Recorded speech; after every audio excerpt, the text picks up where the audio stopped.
Assalamualaikum warahmatullahi wabarakatuh. Innal hamdalillahi nahmaduhu wa nasta'inuhu wa nastaghfiruh wa nastahdihi wa na'udzu billahi min sururi anfusina wa min sayyiati a'malina. May yahdihillahu fala mudhillalah wa may yudlil fala hadiyalah. Asyhadu an la ilaha illallah wa asyhadu anna Muhammadan abduhu wa rasuluh. Allahumma salli wa sallim wa barik ala Sayyidina Muhammad wa ala alihi wa sahbihi wa man ihtada bihudahu ila yaumil qiyamah. Amma ba'du faya ibadallah. Usini nafsi wa iyyakum bitaqwallah. Faqad fazal muttaqun. Wa qala Allah Ta'ala, ya ayyuhallazina amanu taqullaha haqqa tuqatih wa la tamutunna illa wa antum muslimun. Sadaqallahu maulanal azim. Sudah menjadi kewajiban bagi saya selaku khatib memberikan wasiat takwa bagi kita semua. Kemudian izinkanlah saya menyampaikan khutbah yang berjudul Rasulullah Shallallahu Alaihi Wasallam diperlihatkan neraka saat Isra Mi'raj. Sebagai landasan awal, marilah kita simak firman Allah Subhanahu wa Ta'ala. Bismillahirrahmanirrahim. Subhanallazi asra bi'abdihi laylam minal masjidil haram ilal masjidil aqsal lazi barakna haulahu linuriyahu min ayatina innahu huwas sami'ul basyir. Maha suci Allah yang telah memperjalankan hambanya pada suatu malam dari Masjidil Haram ke Masjidil Aqsa yang telah kami berkahi sekelilingnya agar kami perlihatkan kepadanya sebagian dari tanda-tanda kebesaran kami. Sesungguhnya dia adalah maha mendengar lagi maha melihat. Peristiwa perjalanan malam Rasulullah Sallallahu Alaihi Wasallam atau Isra Mi'raj tidak hanya menghasilkan perintah solat 5 waktu. Ditemani dengan malaikat Jibril, Rasulullah diberi kesempatan untuk melihat-lihat keadaan neraka. Kisah ini diceritakan oleh Ibnu Ishaq yang didengarnya dari salah seorang yang terpercaya, yaitu Abu Sa'id Al-Khudri. Abu Sa'id sendiri menyatakan mendengar kisah perjalanan Rasulullah SAW ke neraka.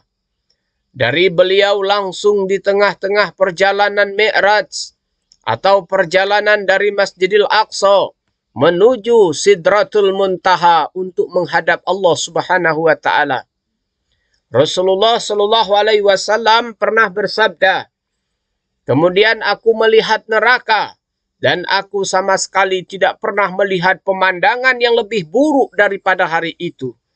Dan aku melihat kebanyakan penghuninya adalah kaum wanita. Berdasarkan cerita Rasulullah Shallallahu Alaihi Wasallam, malaikat Jibril kemudian membawa Rasulullah Shallallahu Alaihi Wasallam naik ke langit hingga tiba di depan pintu neraka yang dijaga oleh malaikat penjaga neraka atau malaikat Malik. Menurut sabda Rasulullah Shallallahu Alaihi Wasallam, malaikat Malik merupakan satu-satunya malaikat yang tidak menyambutnya dengan senyuman. Hanya saja malaikat ini tidak tertawa. Dan Rasulullah Shallallahu Alaihi Wasallam tidak menerima kabar gembira darinya seperti yang kulihat pada malaikat lainnya. Aku berkata kepada malaikat Jibril, wahai Jibril, siapakah malaikat yang berkata-kata kepadaku seperti malaikat yang lain, tetapi tidak tertawa kepadaku, dan aku tidak menerima kabar gembira darinya seperti yang kuterima dari yang lain? Malaikat Jibril menjawab, seandainya ia pernah tertawa kepada orang sebelum atau sesudahmu, niscaya ia akan tertawa kepadamu. Namun ia tidak tertawa. Ini adalah malaikat penjaga neraka.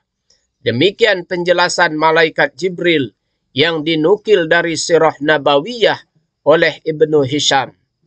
Rasulullah SAW pun meminta malaikat Jibril untuk memperlihatkan neraka kepadanya di tengah sela-sela Isra dan Mi'raj. Lalu dibukakanlah pintu neraka oleh malaikat untuk dipertunjukkan kepada Rasulullah SAW.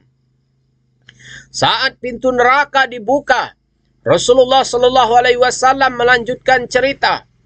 Terlihat api neraka menyala-nyala seakan bisa membakar apapun yang terlihat.